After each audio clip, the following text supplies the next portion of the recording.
Meus amigos, vamos ver um vídeo que está sensacional. É a Sadia aí, o presidente, o ex-presidente da Câmara, o Arthur Lira, falando aí um pouco sobre a PEC aí, que iria proteger os deputados que estão ali nessa batalha, nessa luta contra a perseguição dos ministros, os ditadores da toga.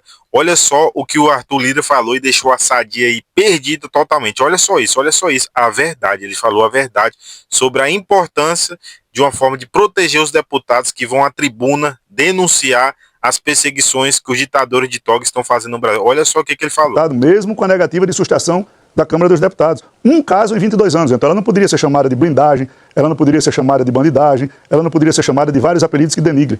Então esse assunto, neste momento, nesta PEC, não vai andar mais. Mas em algum outro fórum, em alguma outra discussão, lógico que esse assunto vai voltar a ser discutido, porque ele não está resolvido. Há de se ter uma compreensão de que o parlamento precisa funcionar na sua plenitude dentro das prerrogativas para os quais deputados e senadores são eleitos. Mas quando o senhor fala não se pode fazer um discurso e uma defesa parcial desse tema sem olhar todo o complexo. Muita gente concorda com o senhor nos casos de crimes contra uso de palavra, opinião, voto. Mas, por exemplo, um caso de desvio de verbas. Mas e onde é que você está garantindo que no texto, mesmo que foi alterado, eu estou dizendo que a Câmara em 22 anos só assustou um. Quantos casos foram julgados aí? Quantos em 22 anos? Meus amigos, vocês viram aí a importância de ser muito bem amparados os deputados que estão denunciando a perseguição política e a ditadura de toga que está acontecendo no Brasil. O Arthur Lira deixou muito clara a importância e vai voltar esse debate de uma forma que os deputados não fiquem blindados, mas sim protegidos para não sofrer pressões do STF quando forem fazer denúncias dos ministros que estão perseguindo. Galera, eu queria fazer um pedido para você que vai assistir esse vídeo agora, esse vídeo completinho, eu vou trazer para vocês aqui, esse debate aí. A Sadia ficou perdida, o Valder tentou consertar, defender os ministros do STF, e ele trouxe um relato que você vai ver nesse vídeo, que vai te impressionar o que os ministros do STF fazem. Mas antes eu queria pedir o seu like, deixa o like aqui, se inscreva no canal, se você não for inscrito, dê uma força para esse canal de direita e vamos acompanhar esse vídeo. Significativo. O líder do PL, o deputado Sóstenes Cavalcante, veio aqui recentemente numa entrevista e contou do encontro que ocorreu no gabinete do senhor ali, quando do motim na Câmara, né? Muito bom o senhor estar aqui para contar a versão do senhor sobre o que aconteceu naquela noite, porque, pelo que ele relatou na entrevista aqui, saiu dali um acordo para que o Hugo Mota pudesse retomar o comando da casa. E dentro desse acordo estavam a PEC da blindagem, anistia e foro privilegiado. Como é que foi? Não se comportou assim, não. Eu estava no meu gabinete, de lá saio muito pouco, conversando com alguns líderes, quando o líder Sóstenes saiu de uma reunião externa de líderes da Câmara e veio ao meu gabinete relatar o que tinha havido nessa primeira reunião. Eu dei a minha opinião a ele, pedi sempre o que eu peço a ele, muita paciência, muita serenidade, muita tranquilidade, porque inteligência ele tem de sobra, né? Que pudesse continuar dialogando, né? Existia um movimento, nós já sabíamos que o clima não estava bom e por aí se justifica a discussão da PEC das prerrogativas, prerrogativa que poderia ter sido de sustação ou como foi de autorização prévia, sempre há de se discutir. Em algum momento nós vamos ter que discutir uma forma, eu repito, de superposição de um poder sobre o outro. Então isso estava ali pressionando o tempo todo o presidente da Câmara, o presidente do Senado. Há de se dizer que o problema nas duas mesas aconteceram nas duas casas, inclusive no Senado, com senadores acorrentados à mesa, né? E a oposição que fez o movimento tinha 3 pautas. Eu quero deixar claro que o presidente Hugo não se responsabilizou em nenhum momento da conversa pelas 3 pautas. Ele não fez compromisso de desocupação com pauta. Agora, as conversas existiram, tanto no gabinete da presidência quanto no meu gabinete. Eu desci para o meu gabinete e depois da solicitação que foram feitas de que o Congresso precisava funcionar, a mesa precisava ser desocupada, o deputado Sóstenes se dirigiu ao meu gabinete para, de lá, chamar o líder do Progressistas, o líder do União Brasil, porque existia um acordo dos 3 partidos por uma obstrução naqueles temas. E chegou lá o deputado Luizinho e o deputado Elmar funcionou pelo deputado... Antônio Brito, né? Não, PSD. O deputado Antônio Brito também estava, mas o deputado líder, o Pedro Lucas não estava naquele momento, mas o Elmar falou, porque eu nem sou líder, nem sou presidente da Câmara, eu estava no meu gabinete, e de lá se fechou um acordo entre os partidos pela desocupação da mesa. E ao deputado Sóstenes, a conversa com os parlamentares do PL que estavam à mesa para desocupar, né? Foi isso que aconteceu naquele momento. Mas espera aí, então, só para eu entender, o senhor falou em algum momento vai ter que ser discutido isso. Então, o que o senhor está dizendo é que as prerrogativas... discutido, o que eu estou falando é de superposição de um poder sobre o outro, Sadi. Mas então, qual seria essa proposta para eu entender sobre prerrogativas? Não. A de prerrogativas é porque você não pode entender que um parlamentar na tribuna da Câmara ou do Senado possa ser processado pelo que fala, não é? Mas lá a na PEC é muito mais além disso, né? Não, a PEC ela tinha duas situações, Valdo, e eu não vou aqui ficar discorrendo sobre ela. Ela tinha a manutenção do texto atual, que é de sustração, ou a da volta do texto original, do constituinte original, que era o fortalecimento desse discurso de quem tinha. Vamos voltar ao texto original porque evitará a inconstitucionalidade. Eu sempre pensei diferente. O texto original ele passou 12 anos vigente. E naquela época, como não tinha um prazo para que o Congresso se posicionasse, o Supremo mandava, o Congresso não se posicionando, tacitamente não se podia abrir o inquérito. Era ruim. Muitos bandidos se candidatavam a deputado federal e senador para ter imunidade. Esse discurso, eu conversava com a Sadi em alguns momentos, estava pronto. Ia ser apelidada de vários apelidos como fizeram. Portanto, o que eu defendia era uma PEC que pudesse sustar como hoje, porque em 22 anos só se sustou uma ação penal, que foi a do deputado Ramagem. Mesmo assim, o Supremo não atendeu na totalidade. No meu pensamento, deveria. Ainda continuou julgando o deputado, mesmo com a negativa de sustação da Câmara dos Deputados. Um caso em 22 anos. Então, ela não poderia ser chamada de blindagem, ela não poderia ser chamada de bandidagem, ela não poderia ser chamada de vários apelidos que denigrem. Então, esse assunto, neste momento, nesta PEC, não vai andar mais. Mas em algum outro fórum, em alguma outra discussão, lógico que esse assunto vai voltar a ser discutido, porque ele não está resolvido. Há de se ter uma compreensão de que o parlamento precisa funcionar na sua plenitude dentro das prerrogativas para os quais deputados e senadores são eleitos, Valdo. Mas quando o senhor fala não se pode fazer um discurso e uma defesa parcial desse tema sem olhar todo o complexo. Muita gente concorda com o senhor nos casos de crimes contra uso de palavra, opinião, voto. Mas, por exemplo, um caso de desvio de verbas. Mas e onde é que você está garantindo que no texto, mesmo que foi alterado, eu estou dizendo que a Câmara em 22 anos só assustou um. Quantos casos foram julgados aí? Quantos em 22 anos? Só assustou um. Qual a garantia que tem que ia chegar um pedido de inquérito que diz lá, olha, o deputado Valdo desviou tanto de verba, fez isso, fez aquilo, numa votação que a Câmara vai fazer, vai dizer, esse assunto vai para a rua. E vai dizer, está blindando o cara que desviou verba? Não é para isso, Valdo, que ela foi feita. Infelizmente, a gente tinha um texto ou outro. Eu estou dizendo que eu não concordava com a mérito do texto. Votei. Em solidariedade às funções prerrogativas da Câmara dos Deputados, do Senado Federal, do Congresso Nacional. Porque em algum momento, em alguma situação, esse assunto vai ter que voltar a ser discutido sem nenhum tipo de agressão a qualquer outro poder. O Poder Judiciário cumpre o seu papel de julgar. Mas sem voto secreto, por exemplo? Mas não pode legislar, Sadi, porque hoje... O que é que dizem os defensores dos votos secretos? Que quando há uma votação ostensiva, há determinados deputados que começam a receber ligações para influenciar na sua votação. Eu quero um fato aqui, teve um líder numa reunião de lideranças, André. Mas o senhor não acha que foi um erro, então, o voto secreto? Eu acho que ele garante, nesse caso, a independência do voto do parlamentar, seja esse ou sobre qualquer assunto. O que eu quero te dizer é o seguinte, preste atenção num fato. Numa reunião de líderes da Câmara, onde lá eu foro para se discutir diversos pontos de texto na construção de acordos, 3 ou 4 trechos estavam à disposição e um parlamentar ali debate uma foto, manda para o ministro do Supremo. Isso é uma posição deplorável do ponto de vista da confiança. Isso aconteceu, isso foi noticiado, eu só não vou falar no nome porque você sabe, o Valdo sabe, todos vocês sabem quem foi e quem fez.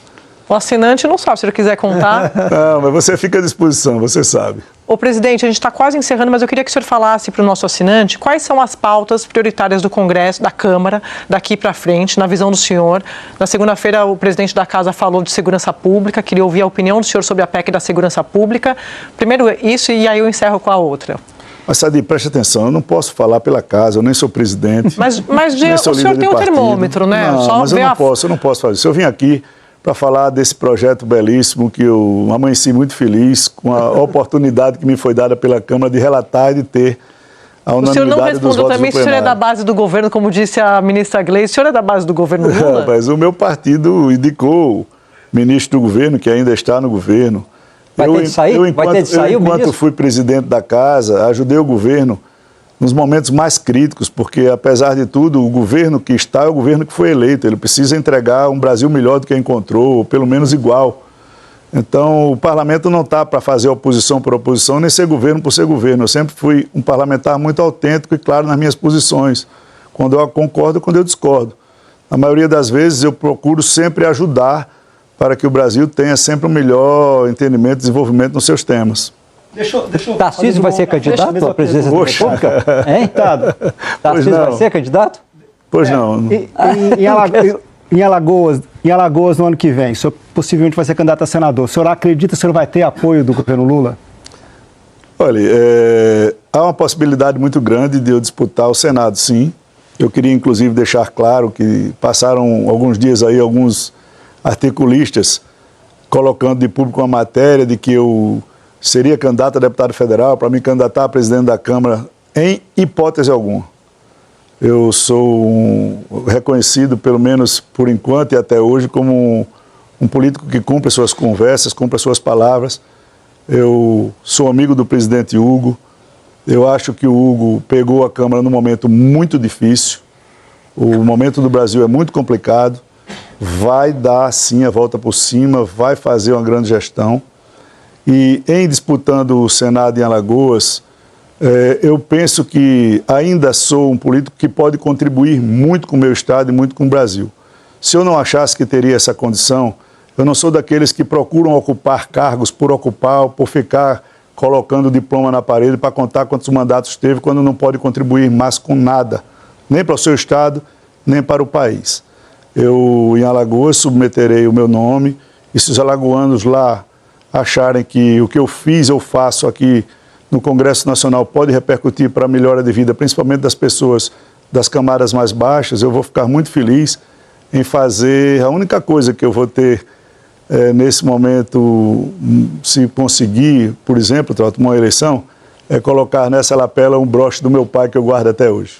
Presidente, para a gente encerrar, o senhor então já disse que em hipótese alguma vai ser candidato a deputado, à presidência da Câmara, mas o senhor está dizendo que o senhor não sabe, é só um deputado, o senhor tem temperatura, só olhar o rolo compressor da votação de ontem nessa articulação que o senhor fez. Não teve mas tudo bem, tem direito ao contraditório.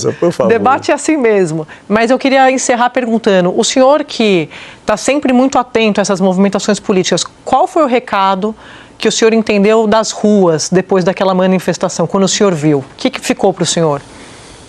Sadio, eu sou muito franco, eu preferia terminar a minha entrevista com você com outra pergunta. Mas, assim, todo movimento popular, ele é legítimo, a gente tem que entender, ouvir e respeitar. Todo pensamento, ele é democrático e deve ser exercido por quem quer que pense de forma diversa. Ruim é quando você não deixa o outro se exprimir, não deixa o outro pensar, não deixa o outro se colocar. Sim. Os movimentos venham, a gente respeita, entende. Quem pensa diferente, quem pensa igual. É lógico que o parlamento se move por N razões, né? Mas você tem que entender que nesse caso específico é uma grande injustiça. E eu sei que você não fará. É de dizer que a Câmara foi mobilizada só por isso. Não. Ela cumpriu, Sadia, é importante que se diga, um calendário pré-estabelecido já em março. Não, mas não estou nem falando do imposto de renda. Eu estou só colocando. Estou falando mais das outras, caso, né? Nesse caso, com muita competência, com muito diálogo, a Câmara entregou um projeto equilibrado, com sugestões equilibradas, melhorado do que veio do Executivo e por unanimidade de votação. O resto a gente vai construindo. Segurança pública é um tema sempre muito atual. Sim. Agora com essas questões aí de metanol, desvio de finalidade, hoje Sim. O crime organizado não está só na arma, no fuzil, no tráfico, ele está dentro da sociedade enraizada e a gente precisa extirpar de uma vez por todas, porque o Brasil, com o tamanho continental que tem, é uma bomba atômica com grande potencialidade de poluir e de dinamitar o mundo. Se nós não cumprirmos o nosso papel em dirimir e excluir da sociedade essa turma que trabalha abaixo da linha. Deputado Arthur Lira, ex-presidente da Câmara dos Deputados, relator do debate aí, que a Globo tentou tocar ali nessa PEC da blindagem, que eles aí, através da narrativa e a força do STF interferindo, tanto em uma parte aí da esquerda, ó, juntou a mídia, a esquerda, o governo, desgoverno Lula, com a máquina do dinheiro público, dos nós pagadores de impostos, e do STF, aí enfraqueceu, e também alguns políticos tentou se aproveitar dessa pauta importantíssima, que é a proteção dos deputados que estão aí colocando a cara para bater e colocando aí o dedo na ferida dos ditadores da toga. Isso é importante. Mas o Arthur Lira fez uma colocação muito interessante. O ex-presidente aí da Câmara fez uma colocação muito interessante. Esse ponto não está resolvido, porque o STF está interferindo em um poder da República. São poderes independentes. E, neste momento, o poder do Congresso Nacional, a Câmara dos Deputados e o Congresso Nacional, que são os nossos parlamentares, deputados e senadores, estão tendo seu poder usurpado por outro poder, que é o judiciário. Ali os ministros do STF, que se tornaram ali semideuses, fazem o que querem na nossa nação, sem ter nenhum voto, e sem ter nenhuma instância para ser ali analisados. Tem o Senado Federal, mas temos aí um presidente que no momento está se sentindo confortável para falar que não vai pautar impeachment de ministro, mas isso depende de mim e de você pressionar os nossos senadores para ter sim uma pautar esse impeachment.